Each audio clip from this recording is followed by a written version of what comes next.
TCB truck সেলের কারণে বাজারে পণ্যের মূল্য নিম্নগামী এমনটা জানিয়েছেন বাণিজ্য এবং বস্ত্র ও পাট মন্ত্রণালয়ের উপদেষ্টা শেখ বশিরউদ্দিন।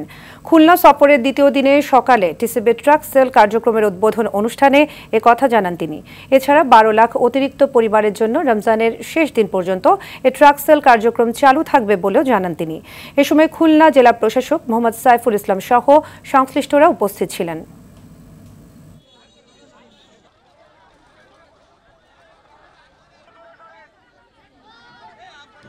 12 লক্ষ অতিরিক্ত পরিবারকে রমজানের শেষ দিন পর্যন্ত এই ট্রাক সেল কার্যক্রম চালু থাকবে এবং আমরা আশা করি এর বিনিময়ে বাজারে যে পণ্য মূল্যের যে স্থিতিশীলতা আমরা দেখতে পাচ্ছি, স্থিতিশীলতা থেকে নিম্নগামী,